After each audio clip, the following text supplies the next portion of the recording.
I asked Paige where she thinks you would be without CD, and she said lost. What do you think? I mean, I don't know. I've been lost a lot over the years, but I always found my way back. I just think there's an awful lot of things that you never even consider being without, you know? So that question, where would you be? It's hard to answer because I've not been there. So,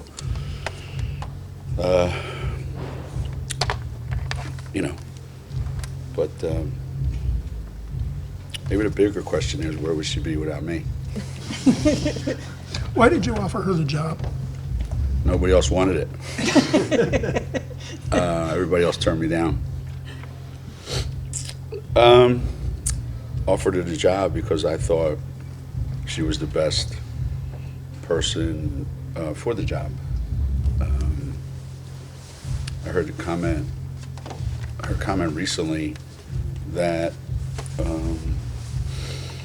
when you're an assistant coach, you know, and you get a head coaching job, you are ready for the opportunity, but you're never ready for the job.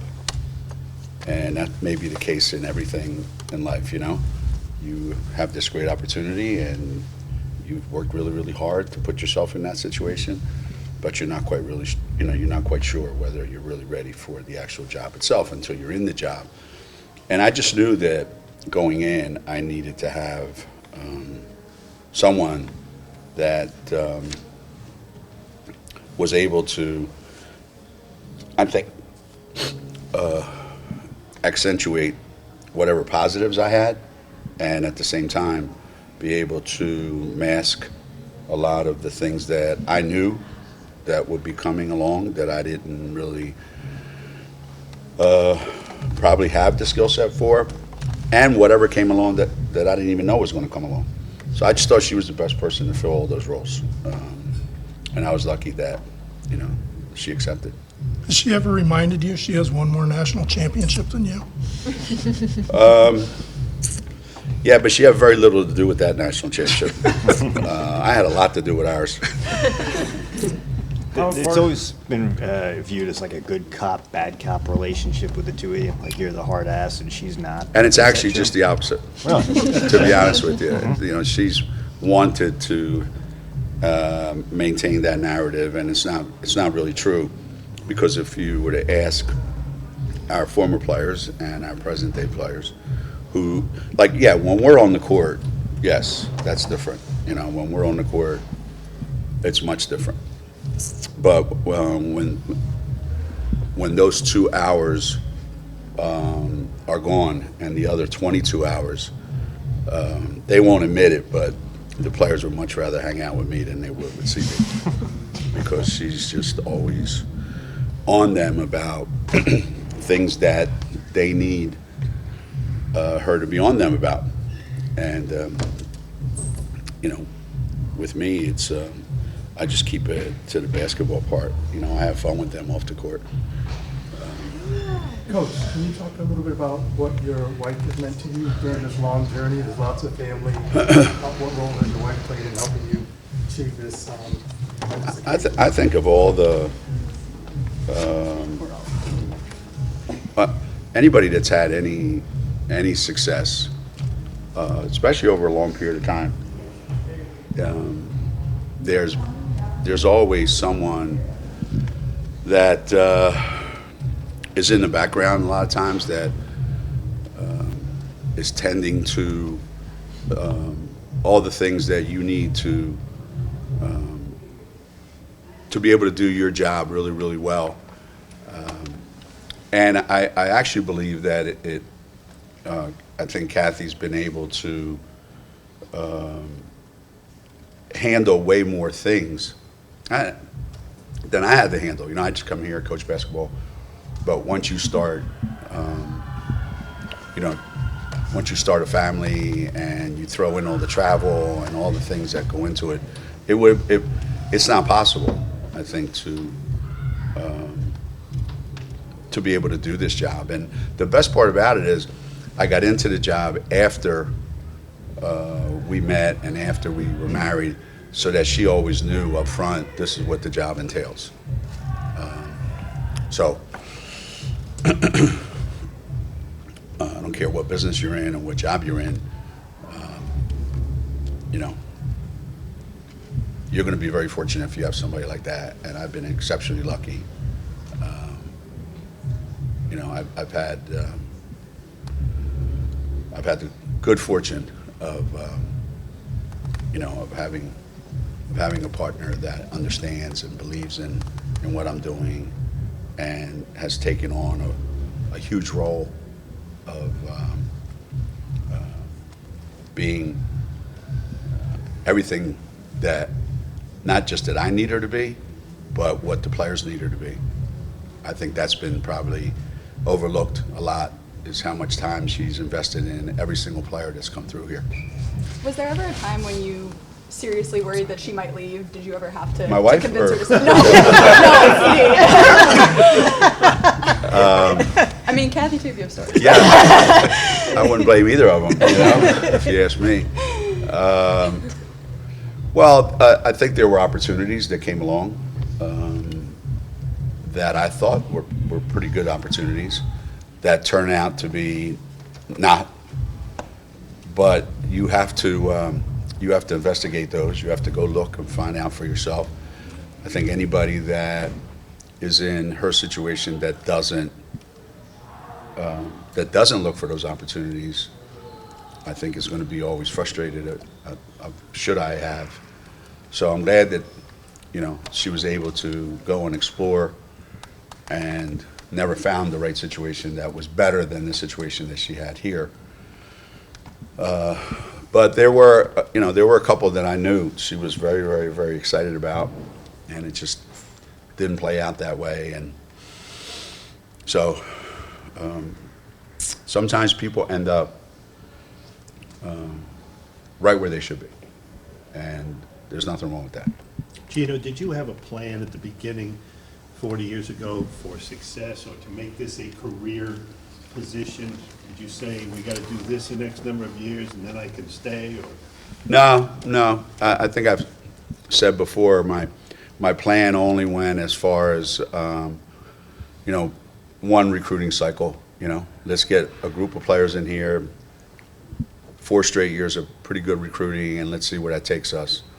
And then this place isn't good enough to go any further than that. And at the time, I truly believed that. And had we not built Gamble, had the school not received the incredible contributions that we received from, you know, Governor Rowland at the time, and if the school hadn't been transformed, I don't know that this could have ever happened. You know, I think we had a lot to do with that. You know, I think both basketball programs had a lot to do with that. But if it stayed the same, you wouldn't be able to stay here. But for me personally, I gave it 4 years, and let's see where it takes me. And here I am. We know that you're not a big fan of these celebrations, but what does it mean to you to have CD be an equal part of all of this?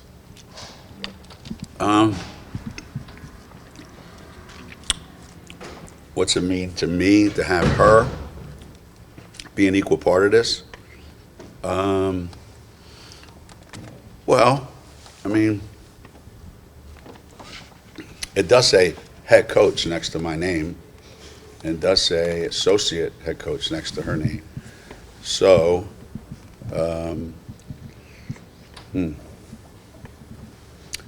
what's it mean to me? It means a lot that she has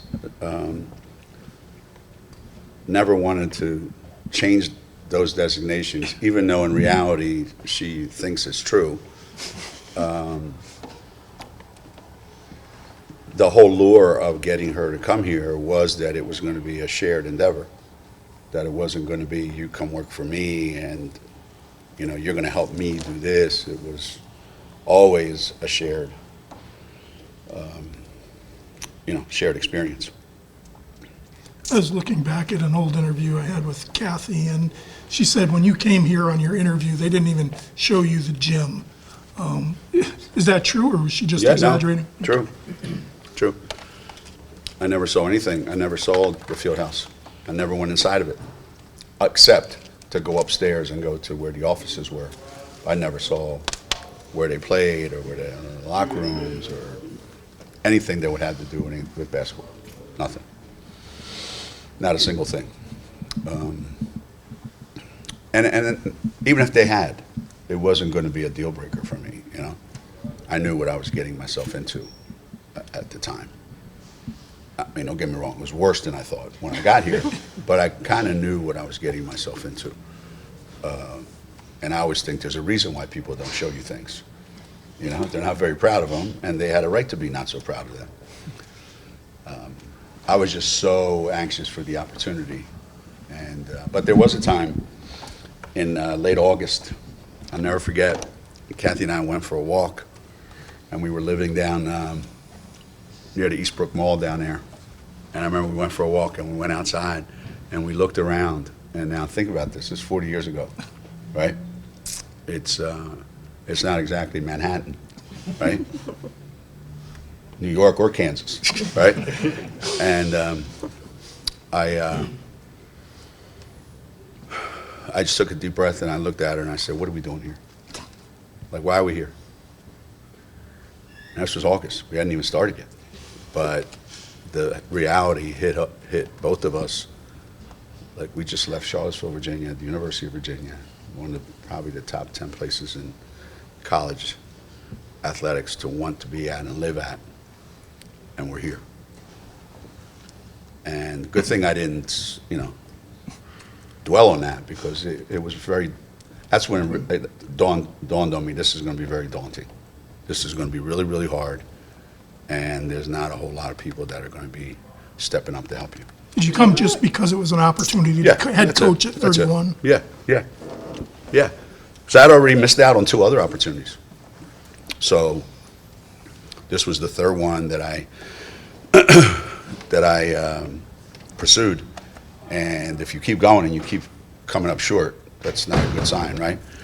And if you can't get a good job coming out of UVA after going from unranked to like we were 10th in the country, that's a bad sign. That says something about you personally. So, yeah, I just wanted the opportunity. That's it. That's all I wanted.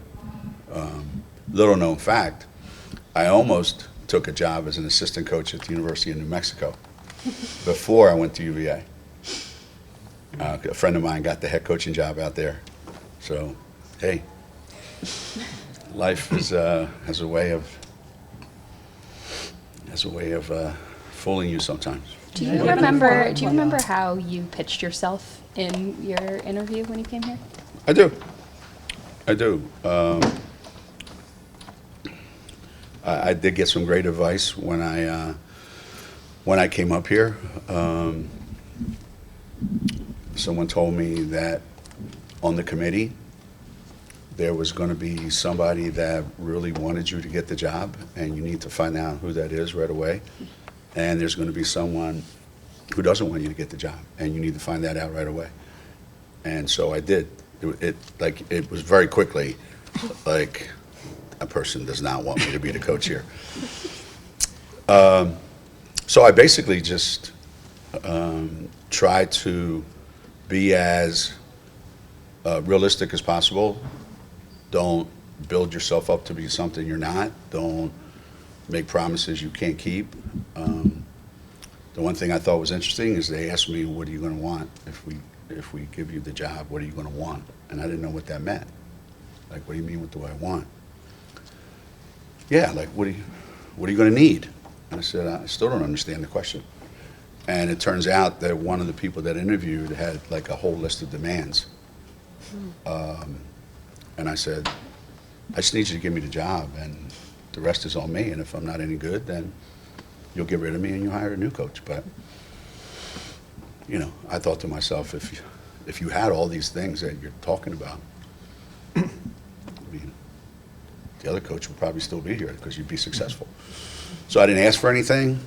I didn't make any demands about anything, and I was pretty realistic.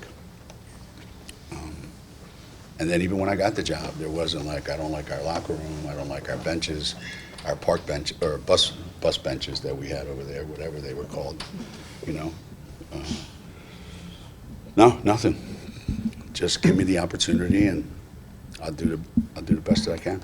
Do you have any There's former, there's going to be a lot of players, former players in attendance tomorrow, and I think a lot of them in their time in your program had that moment or that season where they could feel like, this is my program, it's my time to lead this team. Paige is living that now. Yeah. How has she handled that unique spot with her unique personality?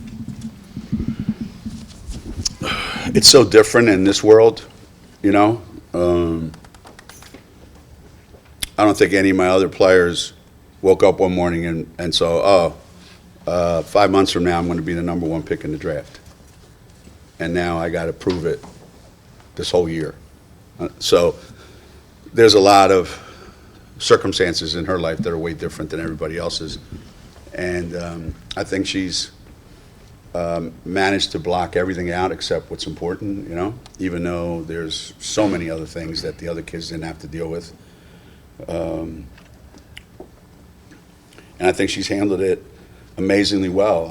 I think she's the only one of that whole group that you're probably talking about that's experienced the ups and downs, where she's had so many incredible ups since she's been here and incredible downs. And here she is in her 4th year here, and I think there's a lot more that she wants, but up to this point, I think she's handled it incredibly well. Do you have any former players coming tomorrow that you haven't seen in a while that you're? I haven't seen the list. particularly I haven't seen the whole list. I just kind of have a sense of the number of people that have been bandied around, but I'm sure there'll be some that I haven't seen in a while. Yeah, there's. I'm sure there will be. Geno, you've tied with Tara. You guys had some pretty amazing battles over the years when she was at Stanford. How would you remember those games, and how important were games like that and getting you guys to where you wanted to get to? I remember the very first time we played them. I want to say Kerry Bascom was a sophomore, maybe. I don't know. Freshman, maybe. I have no idea. Carl, when did we play them out there? Sophomore year? 89. Okay. So we went out there, and they had a great team, and we had a bunch of young kids that were just happy to, you know, to be on scholarship at UConn, and we went out there and played, and they really showed us what, you know, a great program can and should look like. And when we left there, I never, you know, I didn't go back to the hotel and go, that's us someday. I didn't think that. But I knew we'd be playing them again, and I knew we would be good enough someday to be playing at a higher level than we played that day. And every time we've played them, not quite like Tennessee, even not quite like Notre Dame, because we didn't play them as often. But there always seemed to be something, you know, whether it was an NCAA tournament game, whether it was, you know, just a big game where there was always something. And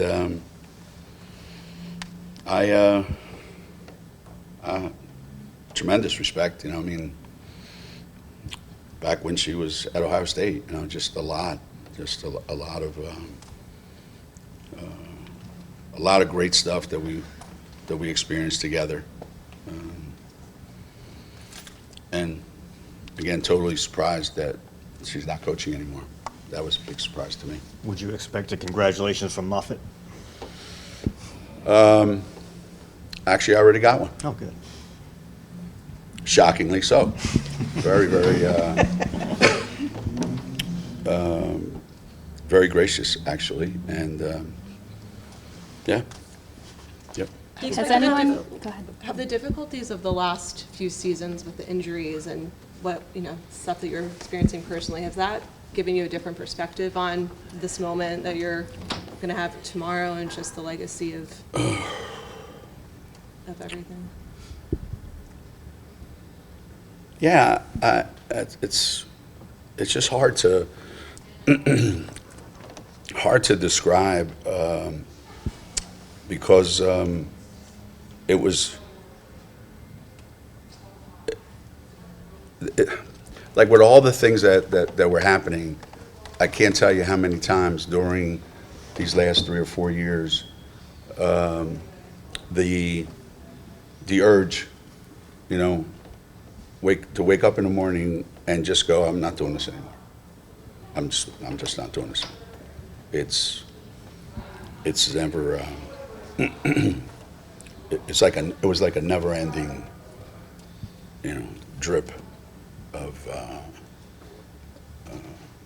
bad news, and I started to think, if I wasn't here anymore, it wouldn't be like that. Maybe there's just an omen. I got to go. It's time to go. And I really had those moments a lot, especially when I wasn't coaching. When I was out a little bit, I just thought there. But I never really pulled the trigger on it. I actually did have a conversation with my staff one time when I just said, you guys are going to have to do this because I'm not doing this. I can't. And I was back the next day, and it's just, so whatever it is, that's, whatever the pull is, it's still there. But there's been some trying moments over the last 4 years, right since COVID probably, right there. So these last 4+ years have really made me understand how fortunate I've been to have that many seasons where I didn't have. Yeah, when my father died in 1997 and I missed the Big East tournament, we all, as you get older, we all have that. Every coach has that. Every person in every walk of life has that.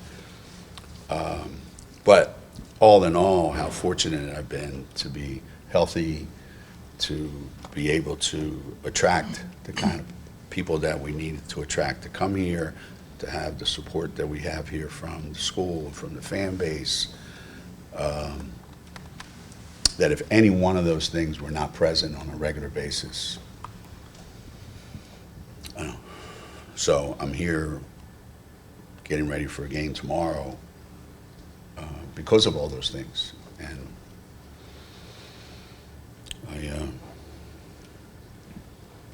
I'm very fortunate, very, very, very fortunate, very lucky. Rick Pitino, after his last game, said that once you stop learning as a coach, it's time to stop coaching. Once you stop worrying? Once you start learning. Oh, stop learning. Do you think that that's the case with you? I get that that's still the quest for knowledge and quest to do things differently and find the perfect solution to problems on the court. Yeah, I do think that's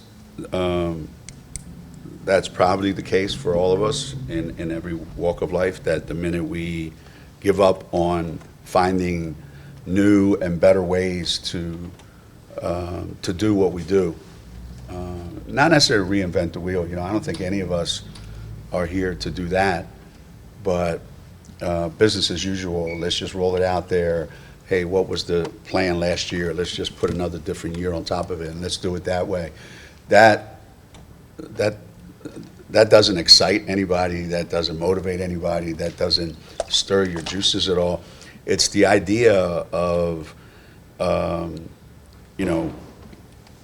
we have an opportunity because the team is different, because it's a different group of guys. It's different skill sets.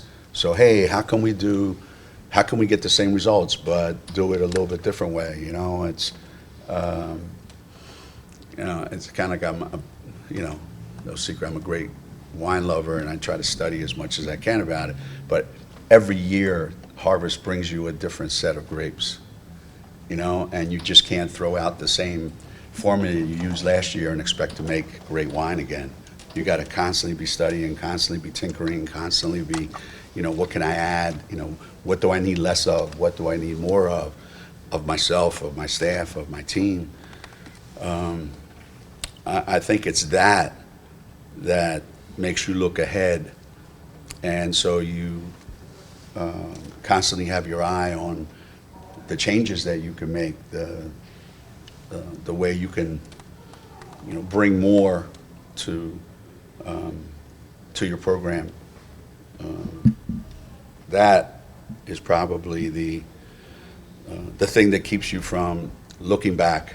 You know, you just constantly moving forward, and I think, as I said, I keep going back to, you know, I get to do something that's incredibly enjoyable, even in these times, you know, and the way things are. And I do know that the minute I walk away, I'll be the happiest guy in the world, because I won't have to worry.